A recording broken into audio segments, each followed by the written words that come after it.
Bravo! Ketika kursi berhasil direbut, langsung diduduki seperti milik sendiri. Kontan, pemiliknya mulai berubah pekerti. Bukan saja karena duduk di kursi itu memiliki aturan-aturan, kelayakan dan kebiasaan tertentu, bahkan juga bahasa dan kostum khusus. Tapi melainkan karena kursi memiliki daya serap yang luar biasa. Ada yang menyerap kontan dan ada yang perlahan-lahan. Tetapi pada umumnya setelah duduk di kursi, manusia berubah menjadi makhluk kursi. Makhluk kursi tidak lagi hadir atas namanya sendiri. Pribadi makhluk kursi sesuai dengan jenis kursinya. Meskipun namanya sama-sama kursi, ada 1001 macam kursi. Kursi malas, kursi untuk para pemalas. Kursi makan, kursi untuk orang yang kemaruk makan. Kursi pengantin, kursi yang bisa menyulut pertumpahan darah. Kursi goyang, kursi untuk nenek yang masih ingin digoyang. Kursi tamu, kursi untuk memamerkan gengsi. Kursi listrik, kursi untuk para penghuni neraka. Kursi anggota DPR, nah ini kursi bestseller yang paling laris diperebutkan. Karena siapapun yang duduk di atasnya, mereka akan paling cepat jadi makhluk kursi. Makhluk kursi bukan manusia biasa, tetapi manusia yang pantatnya ada kursi. Bukan sembarang kursi, tetapi kursi luar biasa yang bisa melakukan apapun yang tidak bisa dilakukan oleh manusia biasa. Karena kursi memiliki kekitannya banyak. Makhluk kursi memiliki tongkat untuk menggerakkan siapapun untuk melakukan apa yang diperintahkannya atas nama kepentingan rakyat atau masyarakat. Dengan duduk di kursi, makhluk kursi menjadi bangsawan elektronik.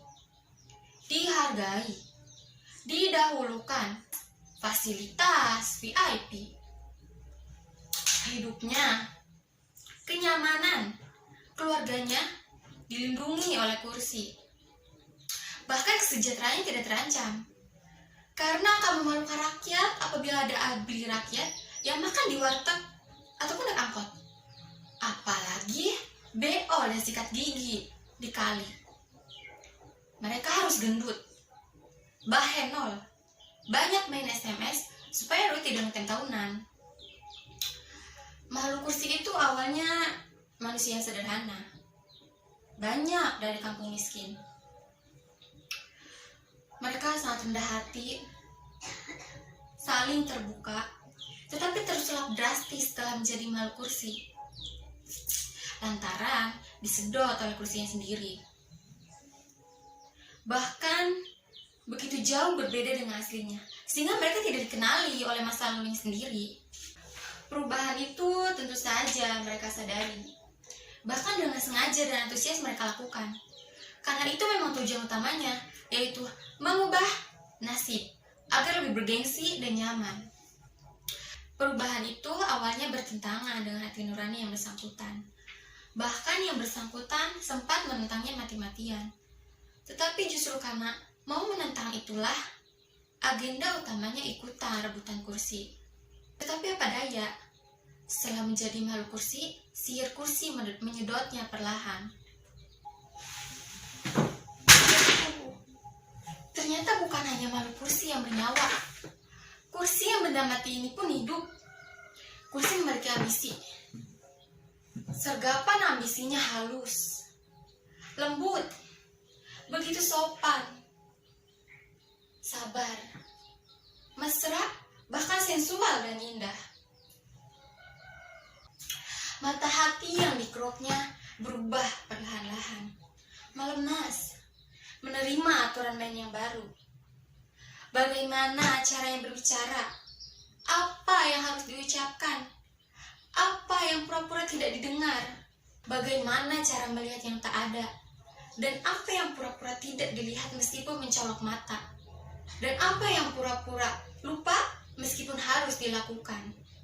Semua itu terdapat dalam silabus yang komplit. Makhluk kursi harus mampu menyesuaikan diri.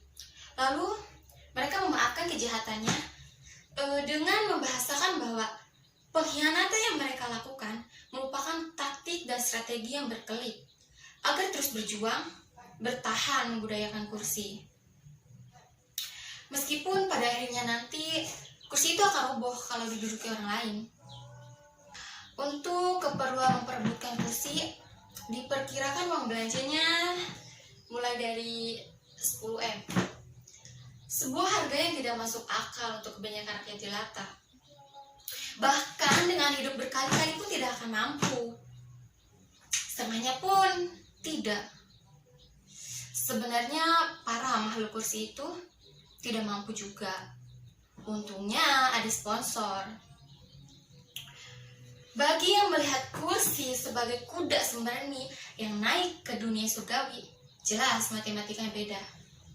Bagi para pedagang, kursi merupakan peluang yang empuk.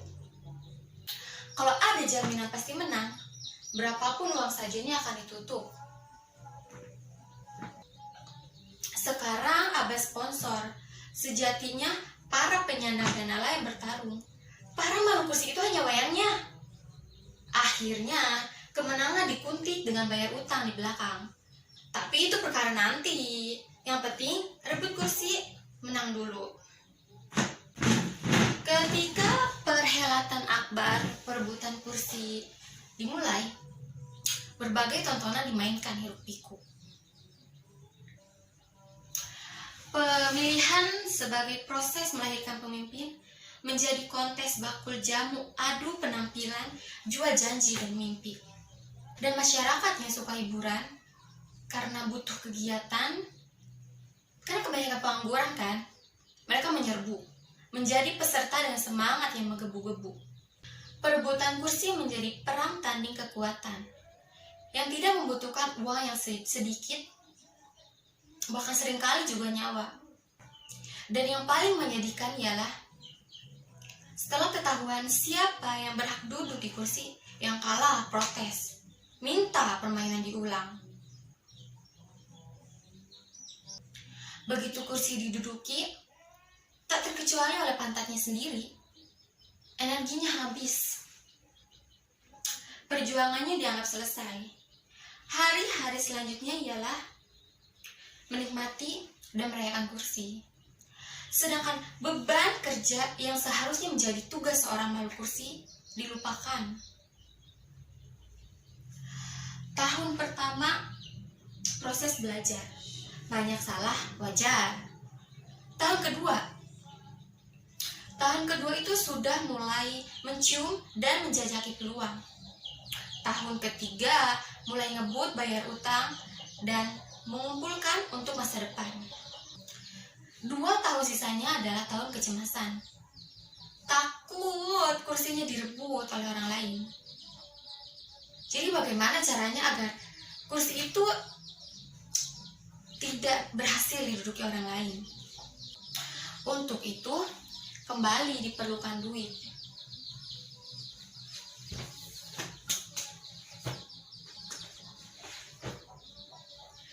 Dengan berbagai cara kursi disembunyikan.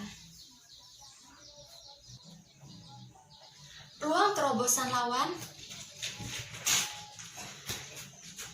dipalang.